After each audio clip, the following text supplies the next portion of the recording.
Hello APC Mechanics students in Unit 1 Kinematics, Class 7, Calculus Approach, Part 1. Then Section 1, Calculus the derivative operator. Previously we have seen that the variables of motion, position, velocity and acceleration can be linked to each other by referring to the type of motion, and we were limited to two cases, the uniform motion and the uniform varied motion. However, in today's video we're gonna see the derivative operator which link these variables of motion without referring to any type of motion.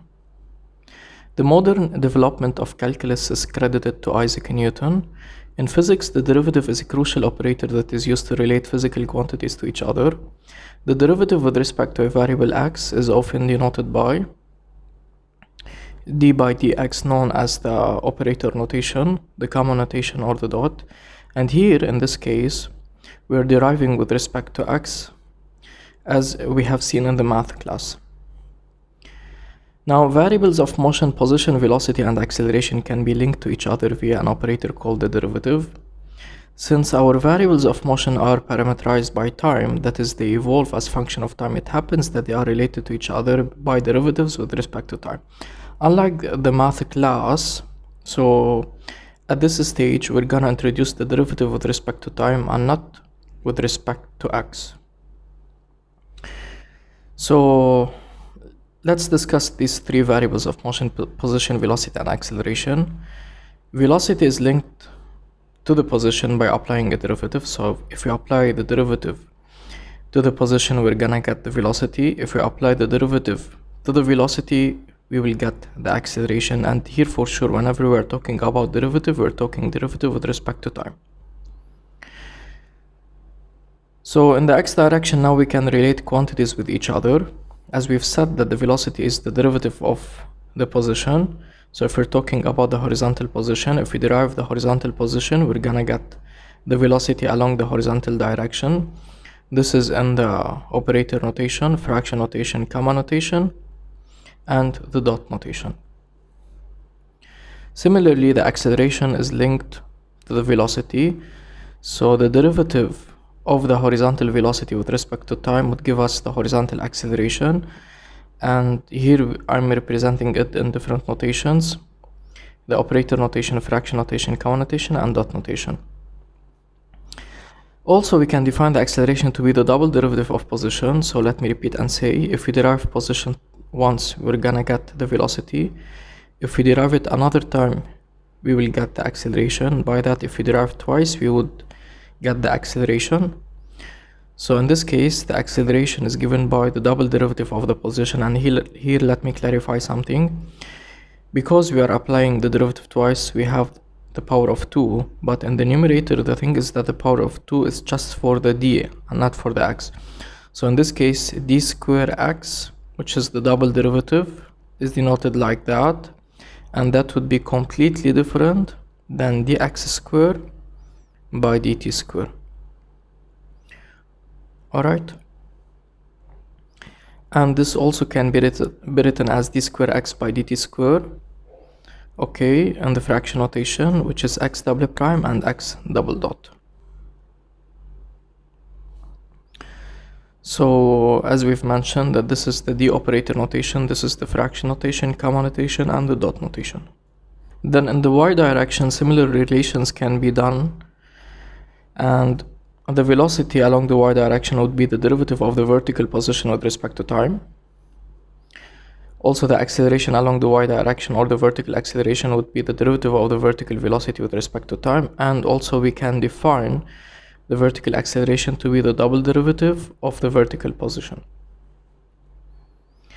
Now, so far what we have done is that we have introduced the notion of a derivative and how it can relate quantities with each other, and we agreed on some notations. Till this moment we didn't introduce any formula. Now we need to talk about how can we derive a polynomial function. Given the polynomial given by p of t is a t to the power of n, then a would be the coefficient and n would be the degree, which is the power of the parameter t. Then the derivative with respect to t is given by, so let me write it down and explain what's happening. Then the derivative of p is denoted by p prime in the comma notation, so which is given by that. What will happen is that we will drop down the power multiplied by the coefficient, and we will decrement the power by 1. Then that would be the derivative of a polynomial function. And here also let me mention that the derivative of a constant with respect to time is 0. So the derivative of 1 is 0, the derivative of -2 is 0. And the derivative of 0 is also 0 because 0 is considered to be a constant. So example 1, given the following position time equations, find the corresponding velocity and acceleration. All quantities are expressed in SI System International. So for example, if we haven't introduced the derivative, the way to approach such an example is to study the type of motion for each position time equation and determine the velocity and the acceleration based on the equations of motion that we have introduced in the big table. But now, because we know the derivative, we can determine the velocity and the acceleration by deriving these polynomial functions. Let me start by part A. We have the position given by -5t squared. Let me write here the formulas. P of t is given by at to the power of n, then its derivative with respect to time is given by, we drop down the power, then this is nat, and we decrement the power by 1. So in this case, the velocity along the x direction would be given by x prime, which is the derivative of -5t squared. So we drop down the power, that would be 2 multiplied by -5, and we decrement the power by 1, that would be t to the power of 1. So that would be -10t to the power of 1. And as for the acceleration, now we need to derive the velocity with respect to time, which is the derivative of -10t. Now we drop down the power here, we don't have anything, which means the power is 1, then 1 minus 10, and we decrement the power by 1, that would be -10t to the power 0, and anything to the power of 0 would be just simply 1. Then that is -10, and here, because it's not parameterized by time, it's more convenient to write the unit, which is meter per second square. So that would be the answer for part A, and here we should notice something which is extremely important. The derivative of a quadratic function is a linear, the derivative of a linear is a constant, which means that the derivative is basically an operator which breaks down the function. Now here, so this is a linear term, we expect that the velocity is gonna be a constant and the acceleration would be 0, because as we agreed that the derivative is breaking down the function. And let me also state that I'm gonna switch back and forth between the different notations given by the operator, the fraction, the comma, and the dot. So here, if we're deriving the velocity Vx, would be, for example, dx by dt, which is d by dt of the position given by 10t. So let me say that we drop down the power, 1 times 10 is 10, t to the power 1 minus 1, which is 0, that would be 1. So that would be meter per second. And for the acceleration, because this is a constant, then which is Vx prime, for example, that would be 0. As for part C, because this is a vertical position, then we're talking about vertical velocity, that would be y prime, which is the derivative of 10 and simply 0, and the acceleration in this case would be also 0. So m, it's not a parameter, m stands for meters. Now for part D, we have a cubic function, then we expect that the velocity is gonna be quadratic, the acceleration would be linear. So let's do it. Now Vy, let me write it here, Vy would be the derivative of y, the derivative of -18t to the power of 3. So we drop down the power, that would be 3 multiplied by -18, we decrement the power by 1, and that would be -54t squared. For the acceleration along the vertical, that would be the derivative of the vertical component of the velocity with respect to time, that would be d by dt of -54t squared. So we drop down the power, that would be -108, we decrement the power by 1, that would be a linear term. Now operations on derivative consider u and v that are functions of time. So distributivity over addition and subtraction. The derivative is distributive over addition and subtraction. Now suppose that we add the two functions and we need to derive them. That would be the derivative of the first plus the derivative of the second. What about the subtraction?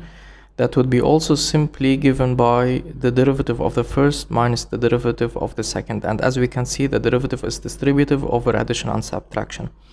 However, for the multiplication, the result is not intuitive. The result would be a composite derivative. The derivative over multiplication function is a composite.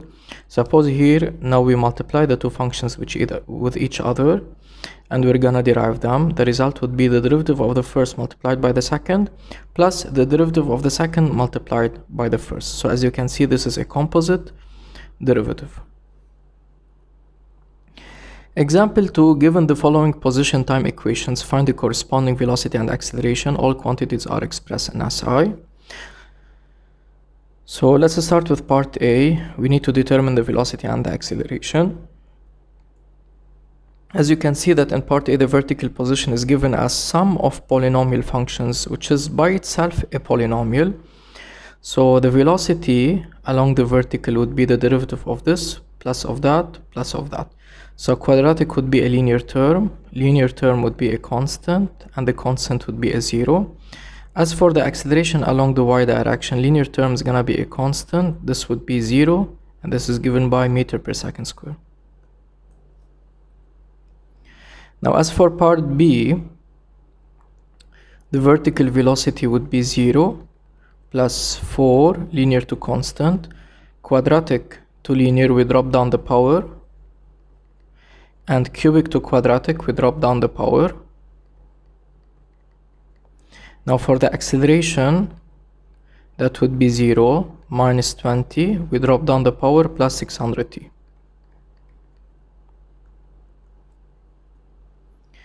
Now as for part C, we can notice that this is a general equation of motion position time equation.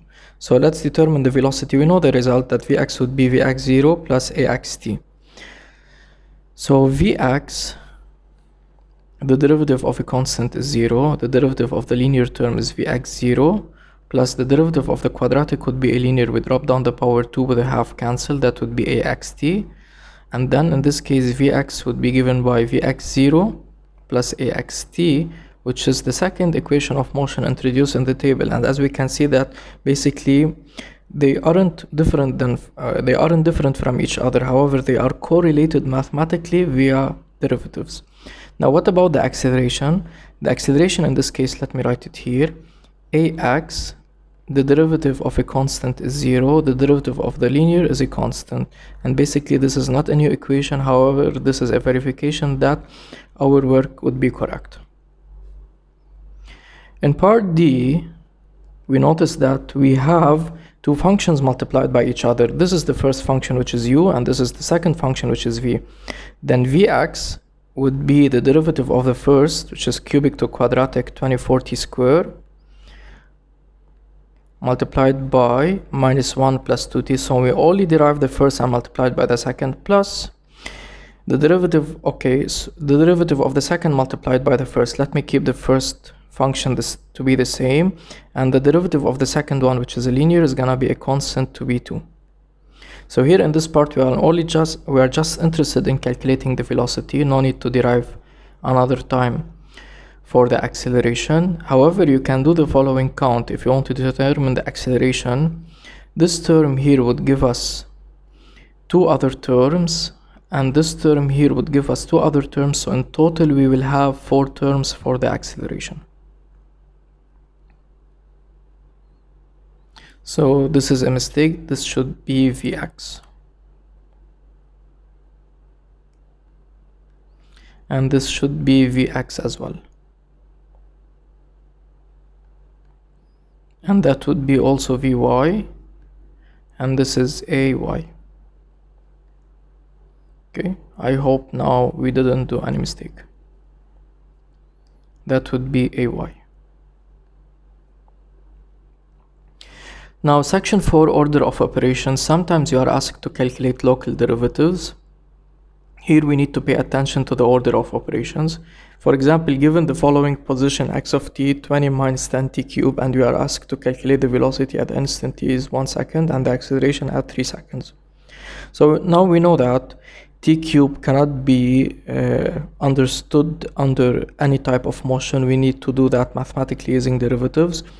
Velocity can be directly determined, but we need to calculate it at a specific instant t is 1 second, and the way to do that is to pay attention to the order of operations. First we apply the derivative, second we proceed with the replacement. So now we can derive the velocity. This is cubic, then the result would be quadratic by dropping down the power. Now if you want to determine the velocity at specific instant, simply after we derive, we replace t by 1, and the result would be t to the power of 2 would be 1 multiplied by negative 30 is negative 30. Now, how about the acceleration? If we need to find the acceleration, we need to derive the velocity. And here we refer to the velocity which is parameterized by time and not the velocity at a specific instant. So in order to derive the velocity, we refer to this expression and we derive it. So the quadratic would be a linear. After that, we replace t by 3 seconds and the acceleration would be minus 180 meters per second square, which is basically very large acceleration. So as you can notice that order of operations is important. First we derive, second we replace. What about switching the order of operations, doing the replacement first, then deriving? Then if we want to determine the velocity, suppose that we replace t by 1 second, then the answer would be 10 meters. So 20 minus 10, that would be 10. And now if we try to derive it, the derivative of a constant is 0, which is a different answer that what we have determined previously. So here we should always respect the order of operations as we do in the basic operations given by addition, subtraction, multiplication, and division. First we proceed with multiplication and division, then we go on to addition and subtraction. Similarly here. Now, alternative notation. In literature you might find the following notation for local derivatives.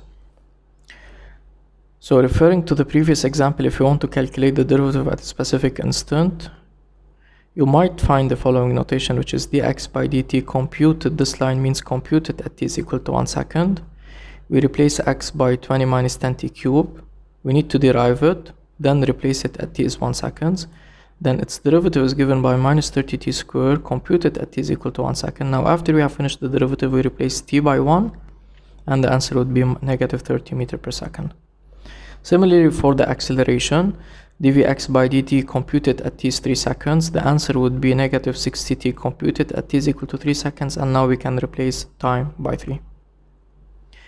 Now section 5, which is the chain rule, this is super important. The chain rule is used to derive a functional composite function. Let f and u be two functions of time, and then f of u of t is considered to be a functional, which is a composite function. Here f, it is supposed to take the parameter t, but instead of giving it the parameter t, we define another function u, and the input of f would be not t, however it would be u of t, and this is considered to be a composite function. We can define the functional derivative of a polynomial function using the chain rule. So u of t to the power n, its derivative, it would be u prime multiplied by n u n, u to the power of n minus 1. So let me write it this way and explain what's happening. So previously what we used to do is that the polynomial is given by a t to the power of n. Now let me choose a to be 1 for simplicity, then t to the power of n. Its derivative would be given by n t to the power n minus 1. This is because we're deriving with respect to time and t is the parameter.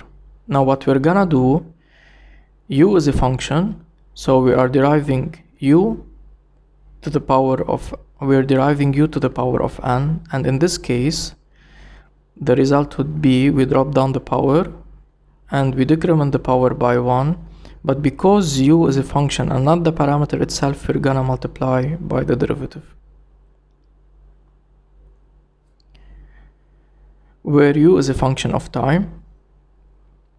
Now the best way to explain that by a direct application, suppose the velocity of a mechanical system is governed by the following exponential, that should be not exponential, however, let me remove this, by the following function. V of t is given by 1 minus 5t to the power of 2.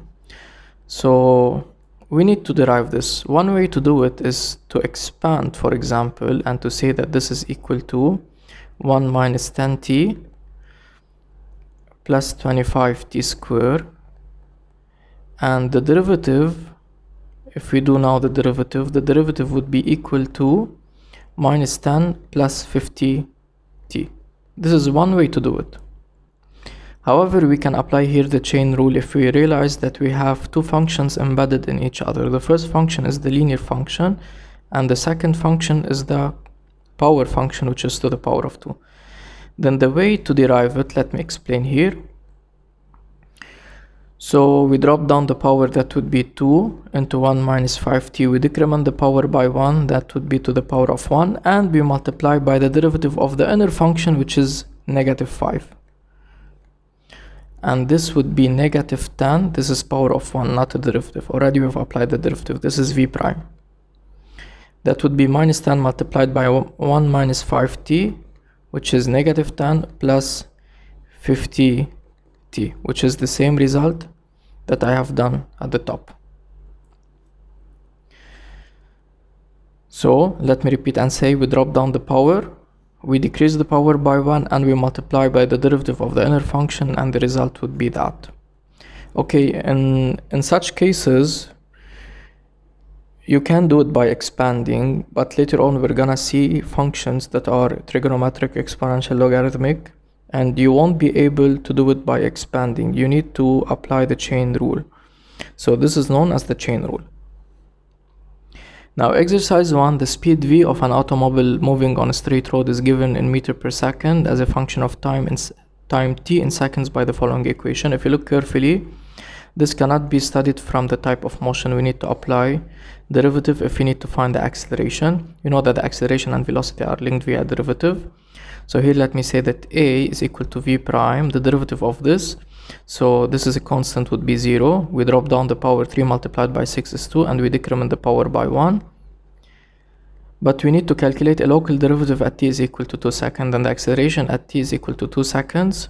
That would be 6 multiplied by 2 to the power of 2. 6 times 4 is 24 meter per second square, and the correct answer in this case would be D. A ball of mass 2 kg is thrown vertically upward from the top of a building. The ball's velocity v is given as a function of time t by the equation given by that, where r is 5 and s is 10. Then we can write the velocity as 5 minus 10t. We need to find the acceleration at a specific instant. The acceleration would be given by minus 10 meter per second square. Independent of the instant of time, the acceleration is always given by negative 10 meter per second square. An object moves along a straight line with a velocity v given as function of time by the following equation. Which of the following expressions, this is an O, represents alpha of t, the acceleration of the object, as a function of time? So the acceleration can be derived mathematically. We drop down the power, that would be 2 alpha t plus the derivative of the linear term, which is beta. Gamma is a constant, that would be 0, and the correct expression in this case is C. The velocity of a particle moving along the x-axis is given by this velocity. We need to find the acceleration. This cannot be studied by referring to the type of motion. The acceleration would be 6t minus 2. At a specific instant t is equal to 2 seconds. As we've said that always we do the derivative, then we replace. 6 multiplied by 2 minus 2, and that would be 10 meter per second square. So the correct answer is D. An object is moving along the x-axis. We have the position. Which of the following equations indicate how to determine the object's velocity v as function of time? So we know that the velocity is given by the derivative of the position, which is the derivative of this expression.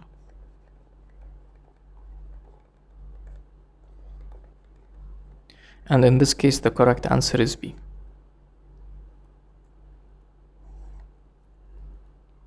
And the final exercise for this video, a particle is moving along the y-axis. The particle position is given by that. We have the constants. What is the particle acceleration? We have the position. We need to determine the acceleration, and that requires from us a double derivative. Then Vy, we drop down the power, that would be 3 alpha t square minus beta. Ay would be, we drop down the power, that would be 6 alpha t. At t is equal to 3 seconds, 6 multiplied by alpha, which is 1, multiplied by t, that would be 3, and the result would be 18 meters per second square. And the correct, in this case, the correct answer is C. Then thank you for watching, and see you soon in a new one.